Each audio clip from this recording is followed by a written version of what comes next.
Support for WUWM podcasts comes from Potawatomi Casino Hotel Milwaukee, home to 24/7 excitement, dining, and an on-site hotel at 1721 West Canal Street.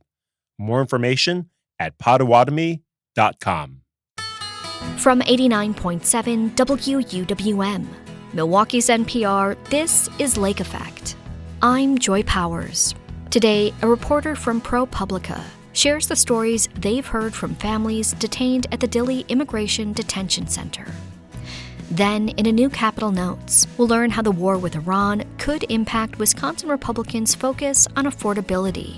The whole conflict in the Middle East is taking that attention away from that message, right? It's also, war is expensive. Plus, we'll help you plan a trip to the Racine Art Museum to see its Peeps exhibition in a new Wandering Wisconsin. There are just so many ways that people utilize the Peeps that every year I feel like I've seen the extent to which you can push this kind of topic, and every year I'm just surprised at what people come up with. All of that is coming up on Lake Effect.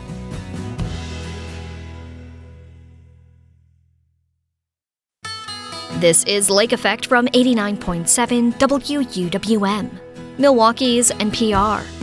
I'm Joy Powers, and thank you so much for joining us. There are only a few immigrant detention facilities designated for families and children in the U.S. Dilley Detention Center in southern Texas is one of them.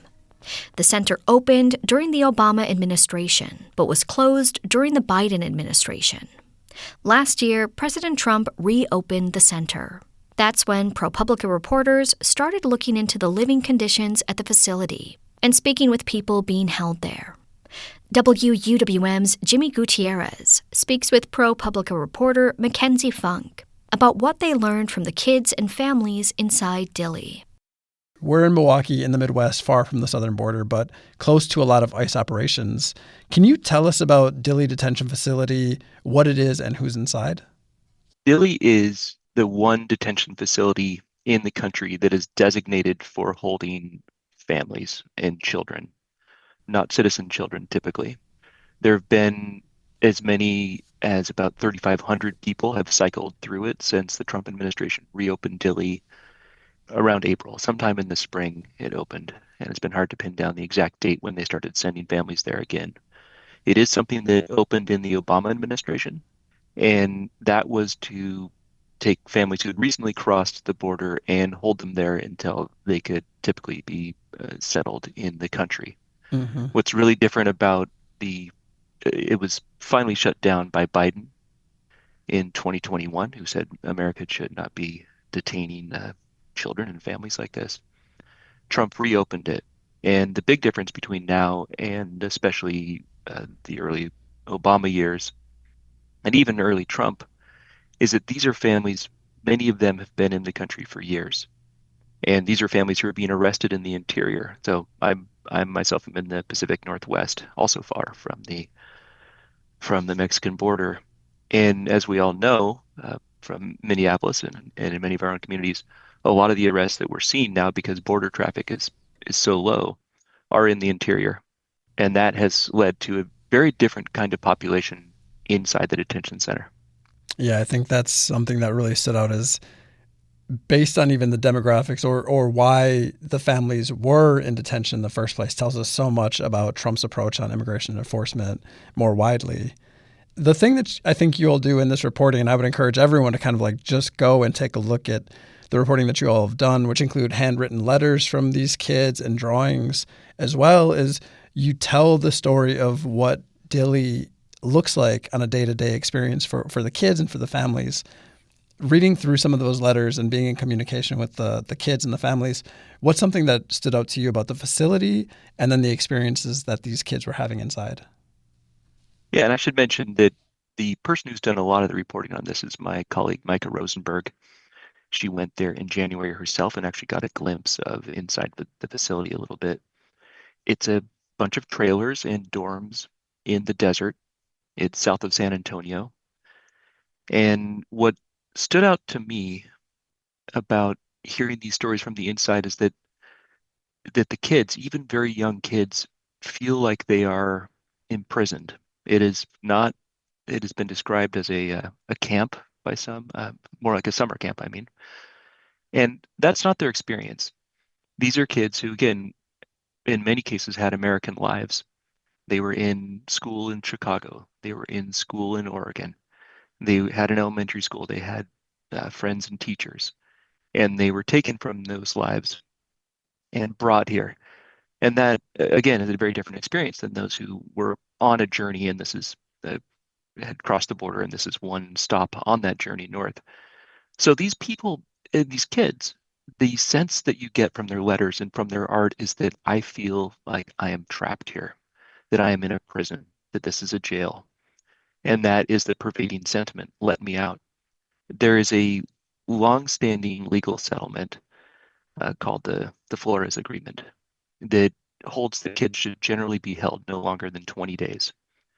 It's many of these families have been there for much longer, 4 months, 8 months. And so the feeling does actually correspond to some reality that they have been placed somewhere and they're not getting out. They do release families. They are releasing people in waves, but very often that's after the 20 days. Right. And DHS called it safe, humane, and family friendly. In most cases, this is the best care that these folks have ever received in their entire lives.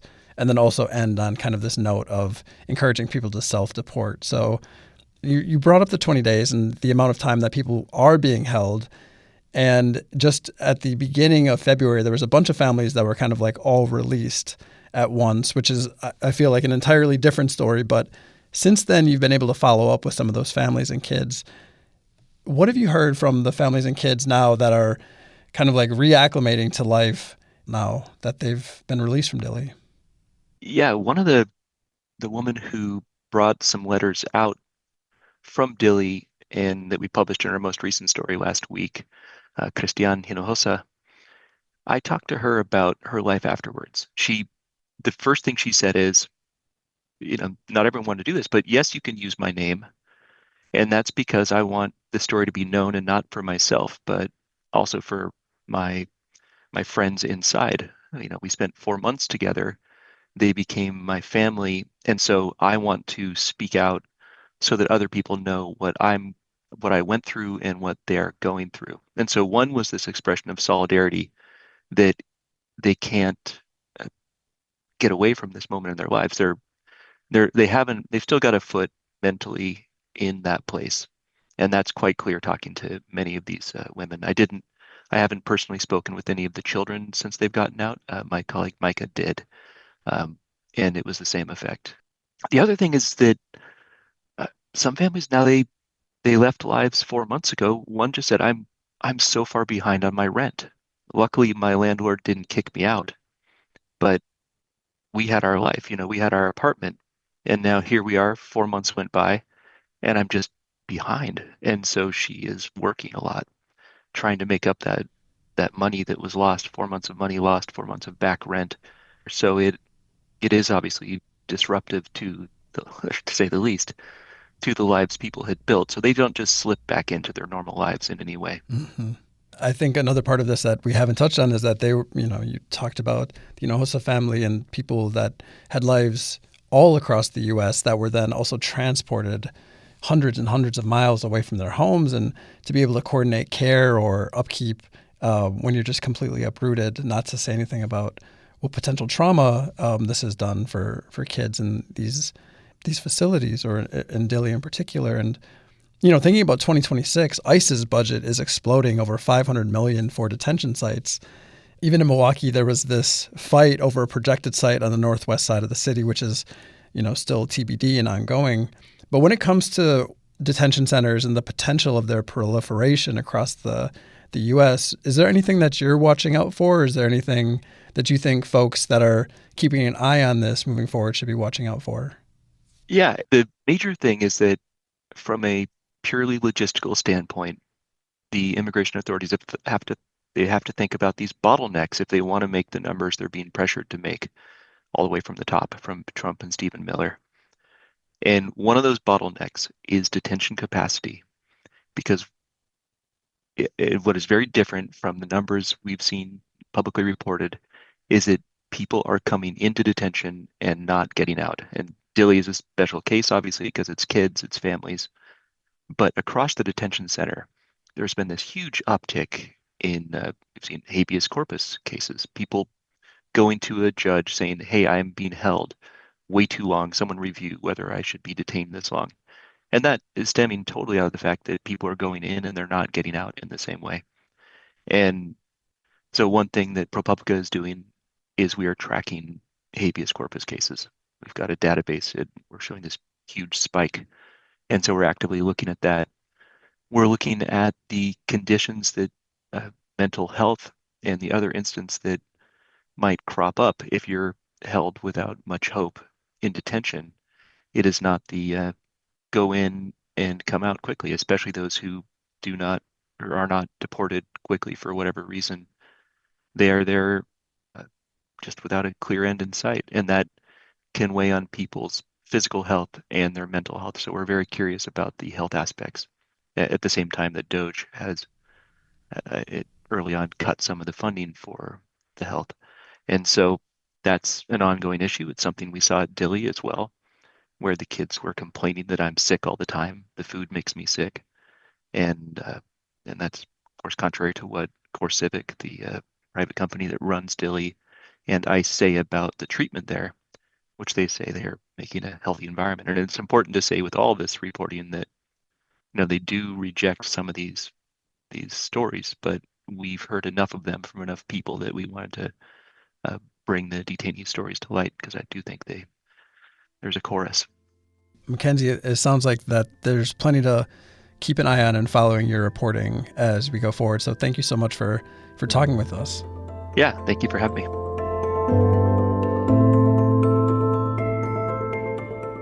Mackenzie Funk is a ProPublica reporter. He spoke with WUWM's Jimmy Gutierrez.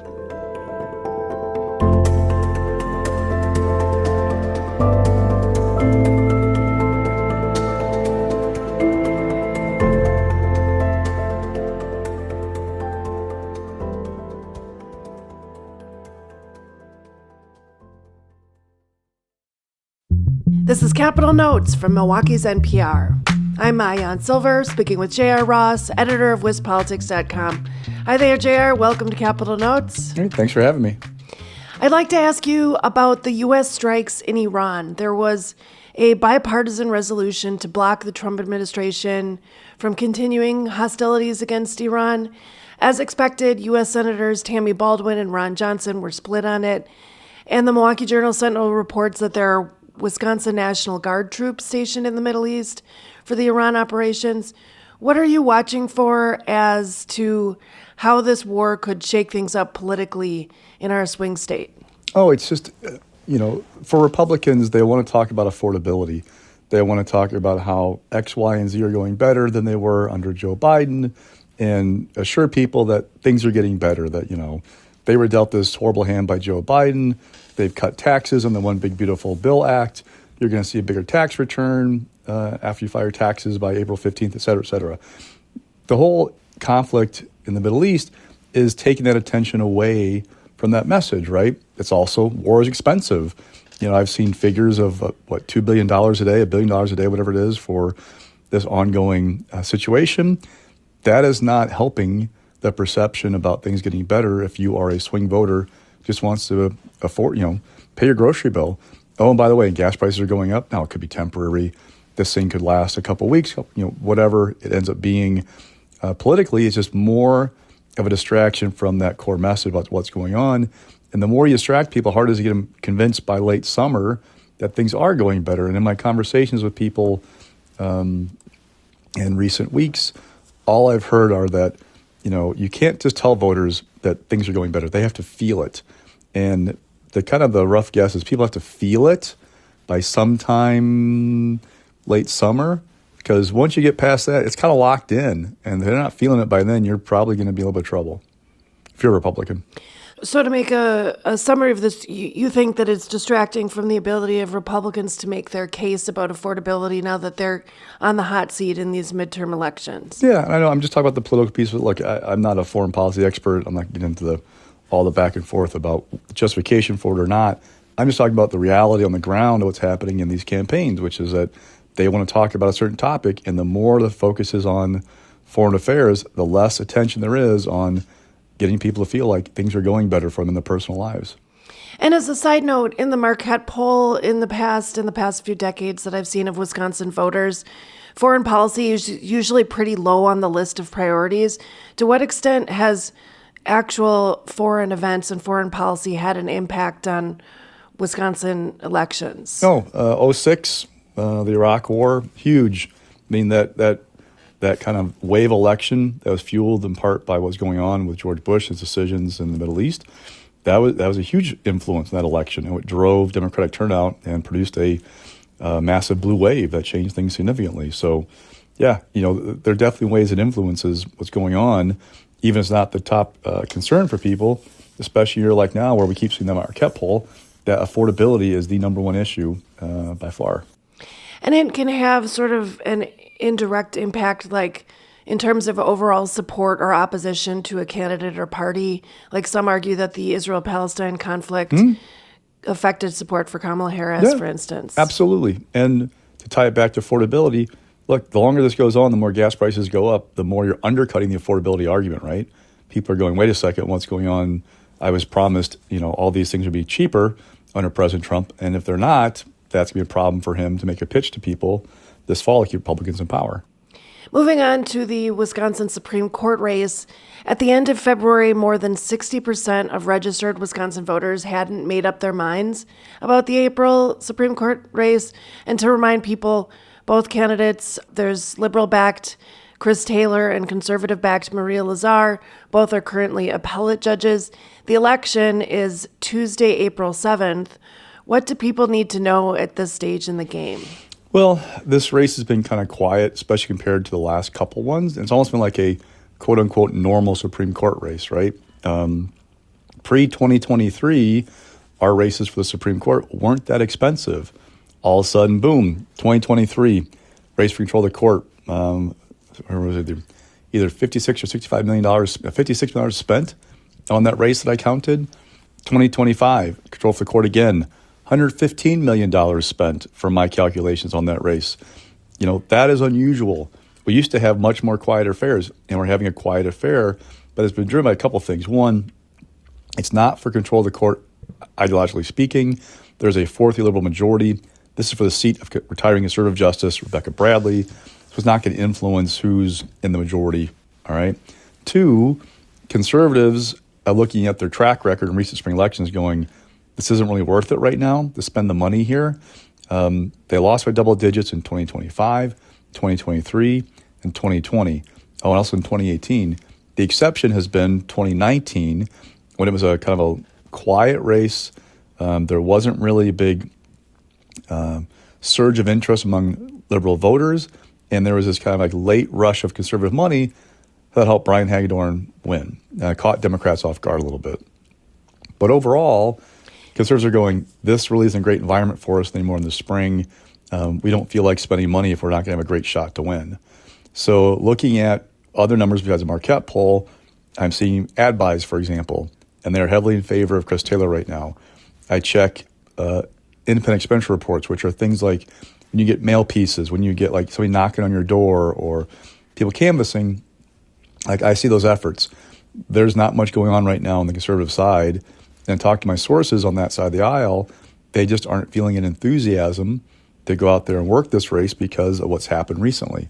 So does not mean this race is over by any stretch of the imagination. Marquette poll shows people are undecided. Now, there are other ways I would do a poll specifically about an April election than how that was done maybe. If you want to get like in a polling geek world when it comes to like methodology. But what you do see in that poll as well is that Democrats, generally speaking, are about 6 points more enthusiastic to vote in April than Republicans. That's that built-in advantage I talked about in the spring election anymore, where Republicans used to have the advantage every spring because these high turnout, high propensity voters were Republicans, suburbanites, kind of the old alignment.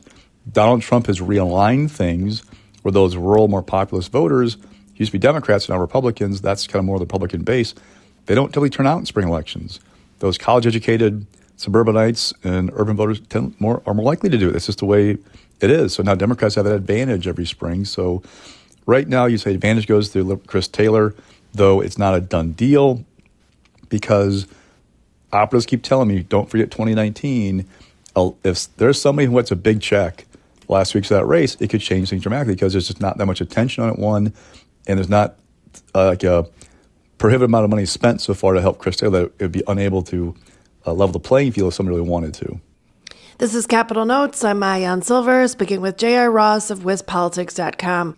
And how much money would really need to be spent? I've seen reporting that Taylor has raised more than $3.8 million over the past year. I'm sure those numbers have been updated compared to the a little less than $450,000 for Lazar. Yeah. So we haven't seen anything since before the primary, and I know where they're at right now.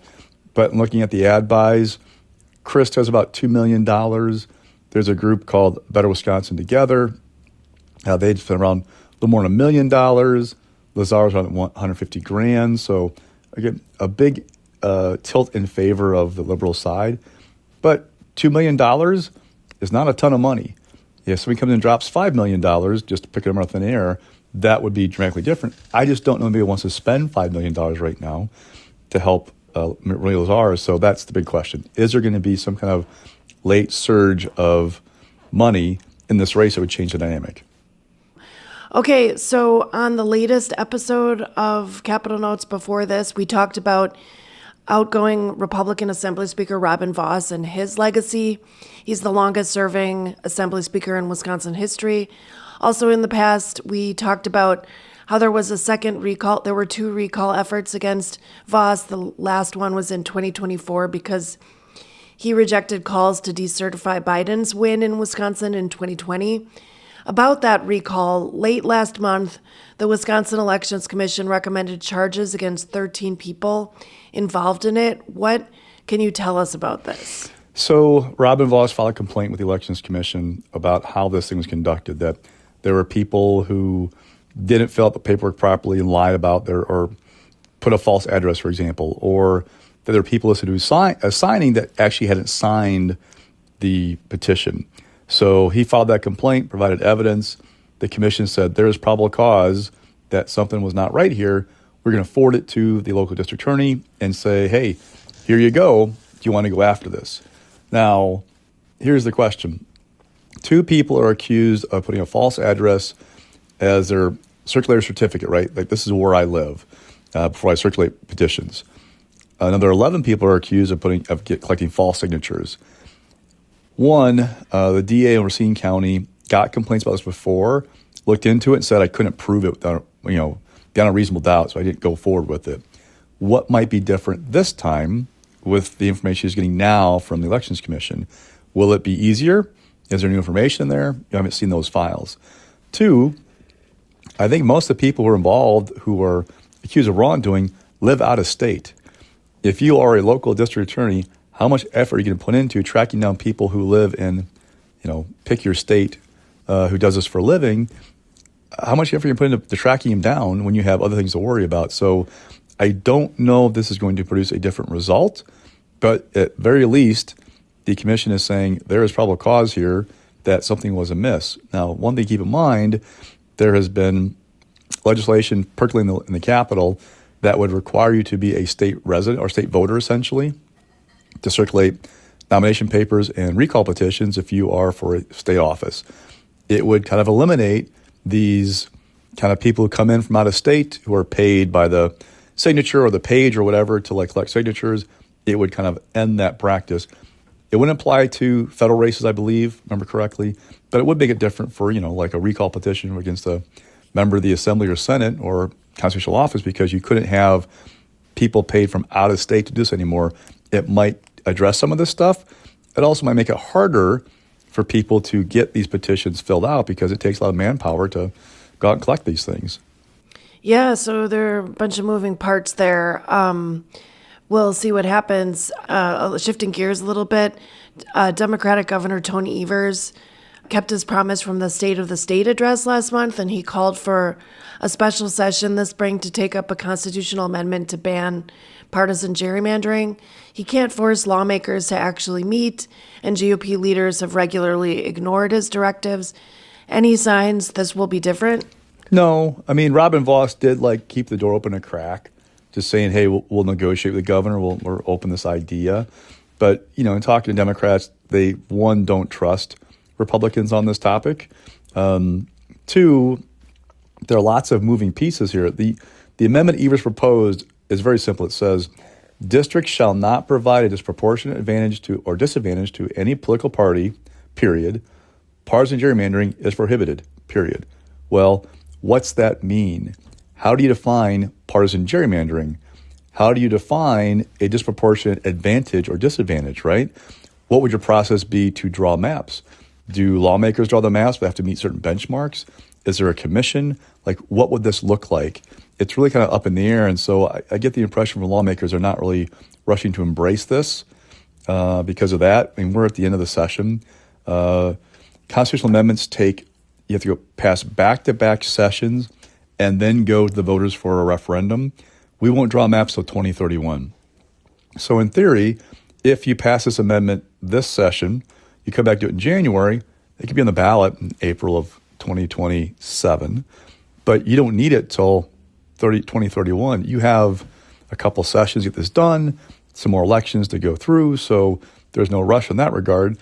And there's also this kind of this kind of theme in the back or thought in the back for Democrats of, okay, wait a second.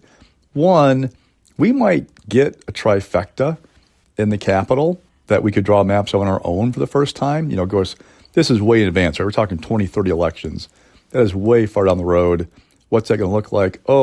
If we don't, if there's a Democratic president in 2029 and 2030 is a bad year for us in the midterms, we are more likely to have a majority in the state Supreme Court, which has already ruled maps Republicans drew unconstitutional.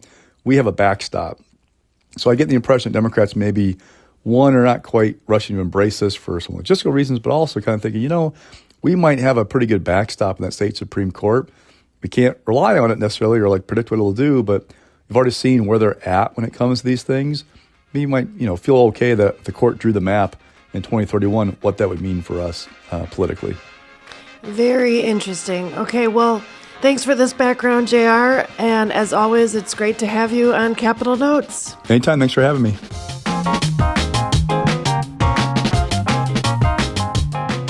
Just like Capital Notes, Lake Effect is available as a podcast, so you can listen when you like. Find it wherever you get your podcasts. Then subscribe, download, and listen on demand. In about 15 minutes, we'll learn what beavers being back in our local waterways means for the ecosystem. But first, we'll tell you about the Racine Art Museum's Peeps exhibition and all the ways it celebrates that yellow marshmallow treat we see in spring. That's coming up next on Lake Effect on 89.7 WUWM, Milwaukee's NPR.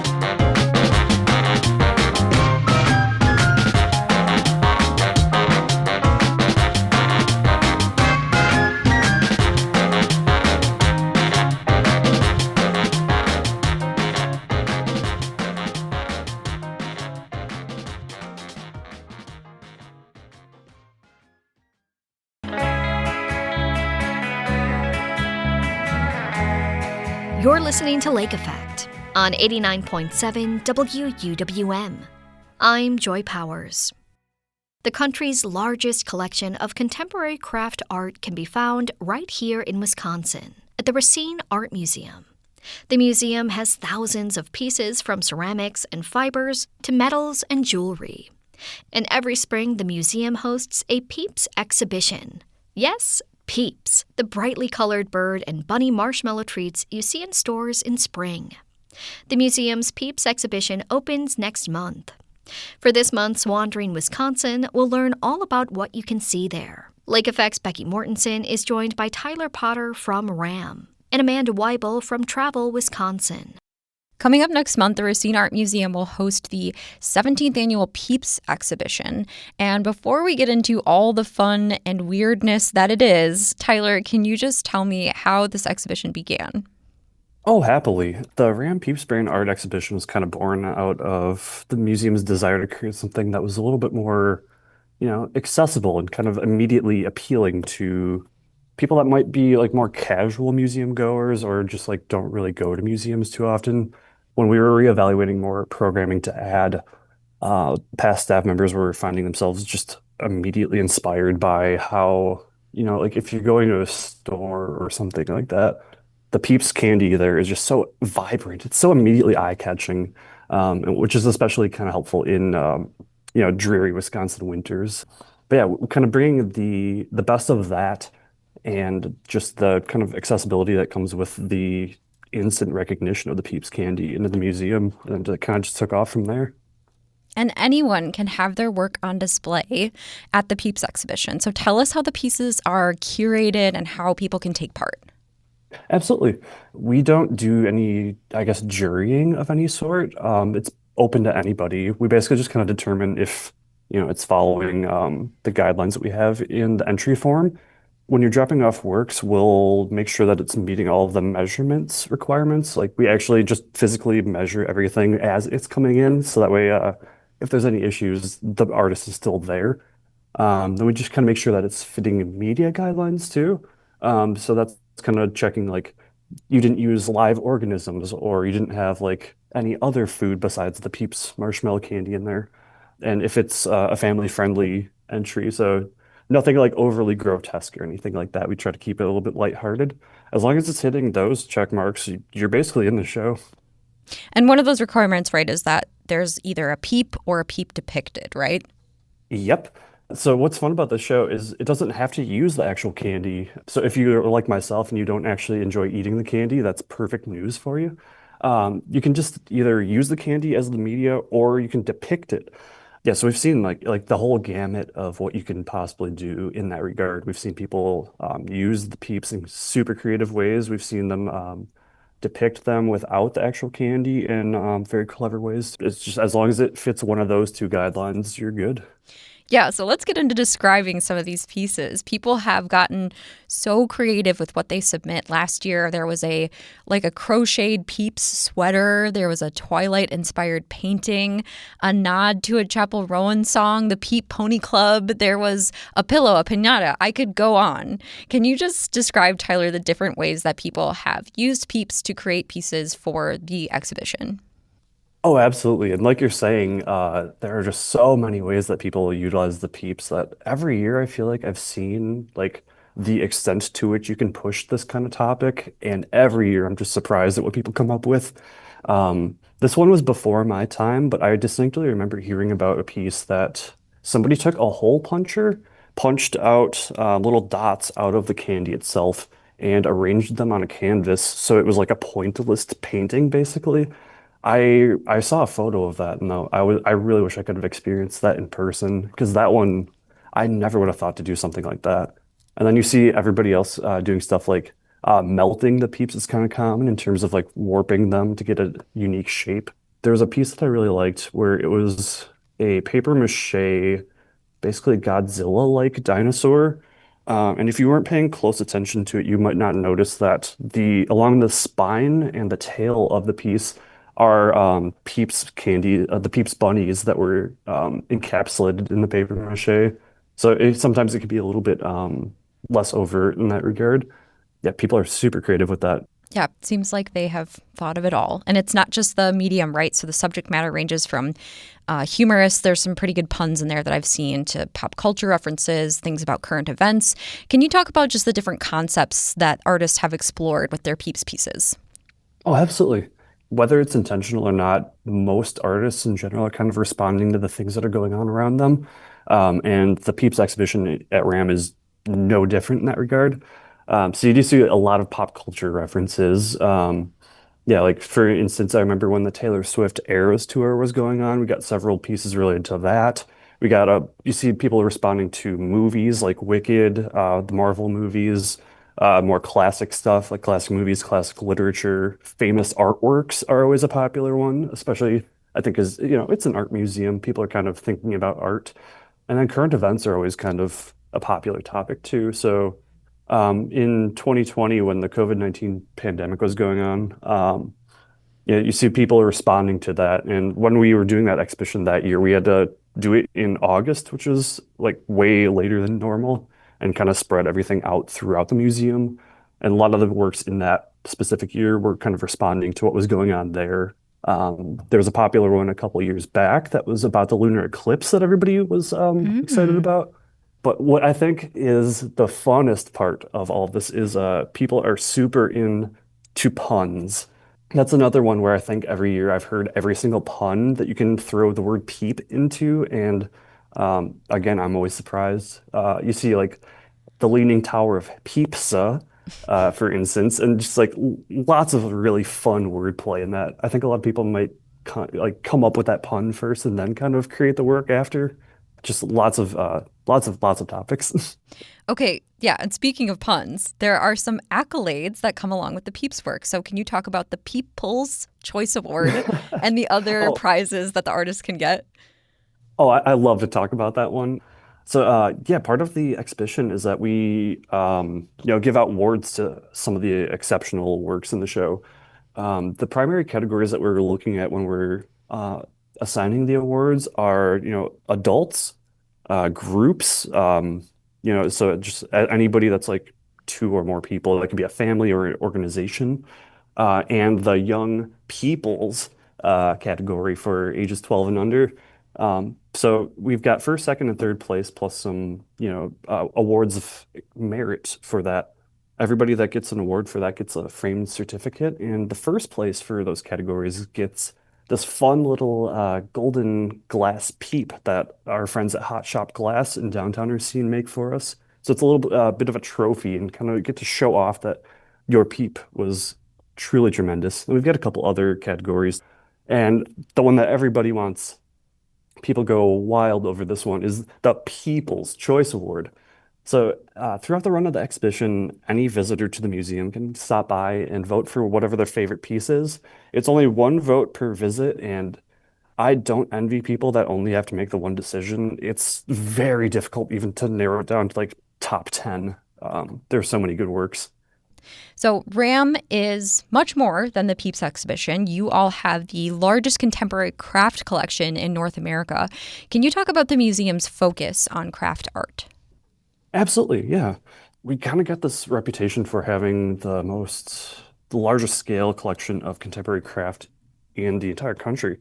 And what we mean by that when we say contemporary craft, it's usually works made by artists that are alive or at most like very recently deceased, who are primarily working in media such as glass, wood, metal, polymer, ceramic, things like that have a focus on the handmade. A lot of works historically, when you kind of think about those in media, you just kind of think of them as like decorative. And this isn't necessarily true for every piece in our collection, but a lot of the artists whose work that we collect kind of explore concepts involving functionality and challenging those notions.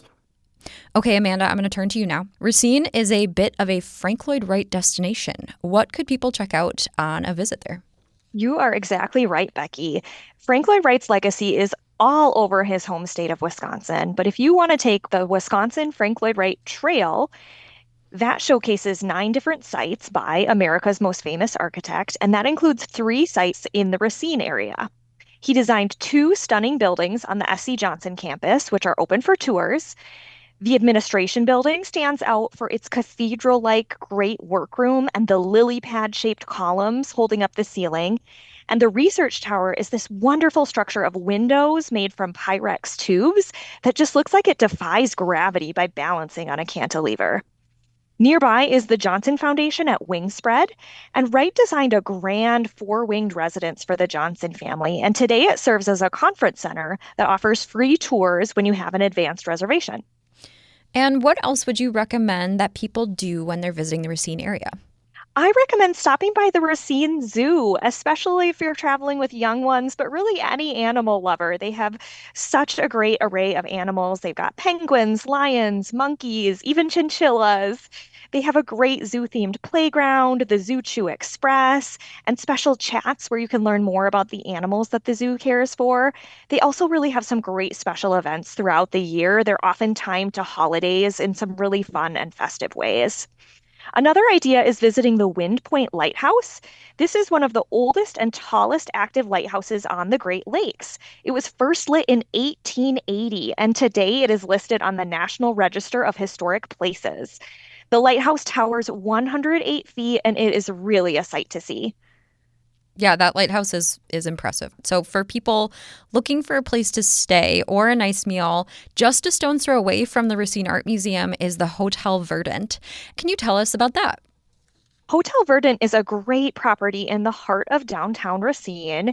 It is a historic building that was renovated into a boutique property, and the hotel is an ode to both nature and sustainability. You're going to find wood accents and natural material throughout this gold LEED certified property.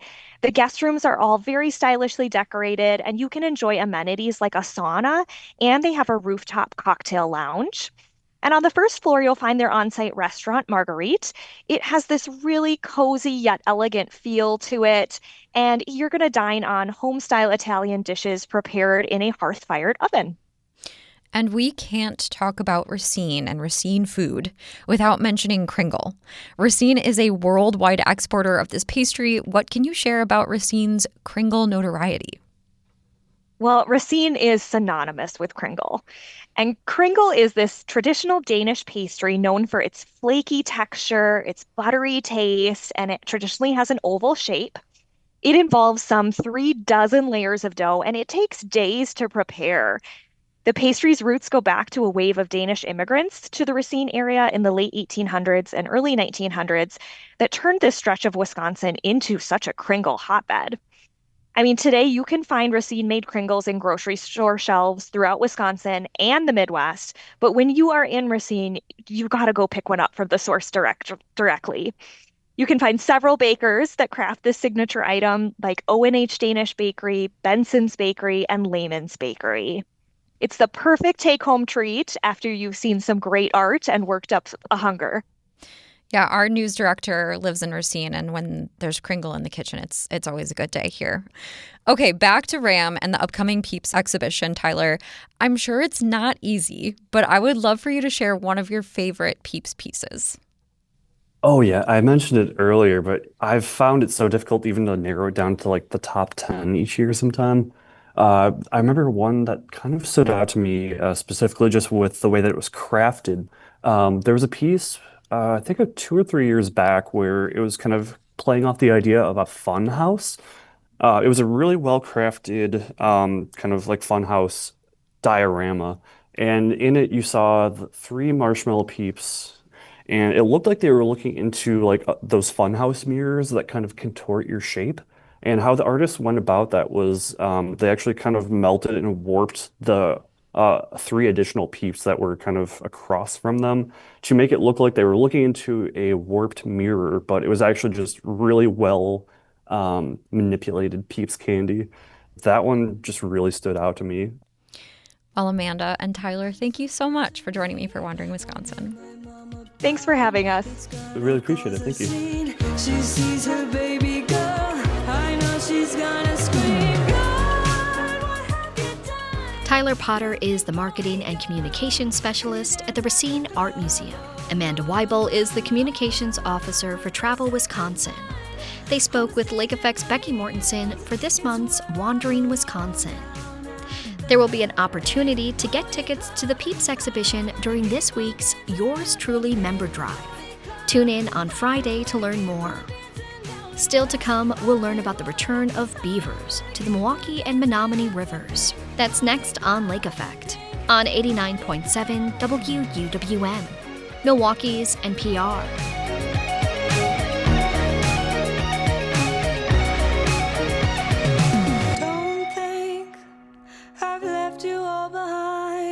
Still love you in Tennessee, you're always on my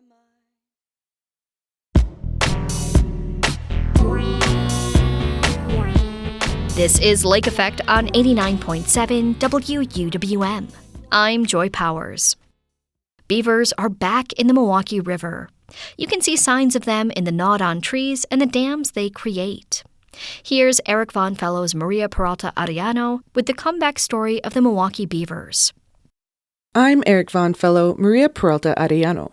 In the last decade, beavers have reemerged in the Milwaukee and Menominee rivers. The large rodent was extinct locally for centuries due to hunting, urbanization, and pollution. The beaver's trouble goes back to Milwaukee's fur trade. Traders trapped beavers and sold their pelts. It caused beaver populations to plummet in the city, and they were considered locally extinct by about 1730.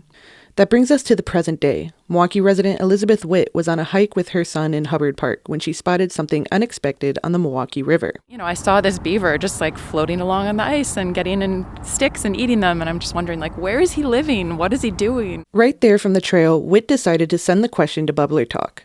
In our search for an answer about urban beavers, we met with Tim Vargo, Director of Research of the Urban Ecology Center in Mitchell Park. And I'm not sure if we have an estimate of population numbers, but it is certainly, we see them on a regular basis. They're here, they're breeding, and they have their lodges. And so it's a fun time. Around 2013, beavers were reintroduced in the Milwaukee area. Restoration efforts improved water quality and built back some of the lost woods suitable for building beaver lodges. Conservationist groups such as the Urban Ecology Center, Milwaukee Riverkeeper, and Superior Bioconservancy have been studying and aiding the beaver's return. Being aquatic animals, the natural beaver habitat is found, you guessed it, on the river. But one might think, where are the dams? Vargo says humans took much of the prized wetland habitat that would usually be prime real estate for beavers, and the Milwaukee and Menominee rivers, which go through the city, are too large for a beaver to build a dam. It's not the lodge above ground lodge usually in the area. It's not these above ground lodges that you're probably used to seeing. They're inside the riverbanks. They dig in. The animals will burrow into the sides of the river to create a den with an underwater entrance to protect them from predators. Vargo says beavers create tight-knit families, with a single family living in a lodge made of branches, sticks, and mud together. For the most part, they're monogamous, and they're going to be in their family groups. So the kits will stick around for a couple of years and kind of help around the family. So you can imagine, that a family of beavers will be working in an area for a while, and then the young will disperse. And but you can have generations living in the same lodge. Often, when people spot a beaver, they'll see just one. And while they do enjoy solo work, it isn't unusual to have a small crew of the rodents working together to harvest large trees and dragging them back to the water. Being in a city means the rodents don't need as much protection from predators, just human interference. But their own work as natural lumberjacks leave them vulnerable. Vargo describes the large cottonwood, birch, and aspen trees surrounding much of Milwaukee's rivers as a candy shop for the beaver population. And it's dangerous. Just like with humans, you have instances of people, it's a pretty dangerous job to chop down trees and you can get severely injured or die. It's the same with beavers. They're not, there's mistakes. And so they could get seriously injured or die. So it's dangerous for them too. And so they're that's all. They're trying to stay safe. They're out doing this at night. The rodents weigh around 70 to 80 pounds and can haul lumber far distances to ensure they are getting the required resources for survival. We walked down the trail in Three Bridges Park looking for evidence of beaver activity. We stepped off to the right of the trail, heading towards train tracks where we found an aspen that had been cut down by a beaver. But it's not near the river, so in addition to cutting this down, it had to drag the tree all the way over to the water. So you can imagine how big this tree is. It's similar, maybe a little smaller than this one, but these are pretty big. Mm-hmm. So the muscles, the incredible strength it took first to bite through this tree and then to drag it over to the river. But they'll come this far for this type of wood. They'll be fairly selective.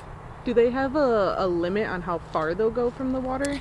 I don't know. It's kind of diminishing returns, right? If the best case scenario is it's right by the river and so they'll take trees that are maybe less exciting to them if it's closer to the river, right? Because even though it's not my favorite tree, it's right by the river. That's going to make it easier for me. But if there's some really yummy trees farther away, they're gonna seek them out. Their diet mainly consists of the inner bark of trees, leaves, and twigs. In order to get the job done, they rely on their insane jaw strength and sharp teeth to chomp through the wood.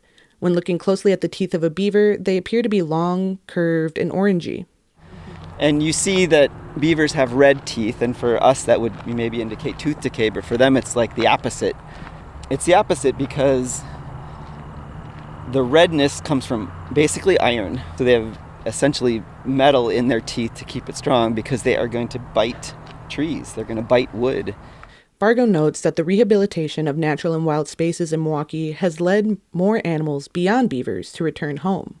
And it kind of parallels the return of otters to the area too. So the beaver sighting started with one, and then a couple years later another one, and then they started becoming regular, and that's what's happening now with otters. So we have otters downtown, sightings sporadically, and we're hoping that they, their path is similar to the beavers. There used to be an estimated 400 million beavers in the United States. While we might not see those numbers again, we can root for the small population living in Milwaukee's rivers to thrive.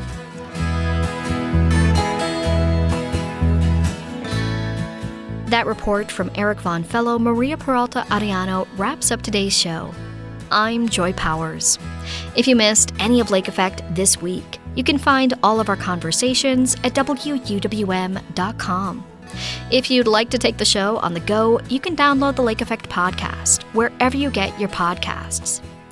Tomorrow on Lake Effect, we'll hear reaction from Iranian students studying at UW-Milwaukee on the U.S. war with Iran. Thanks so much for joining us right here on listener-supported 89.7 WUWM, Milwaukee's NPR.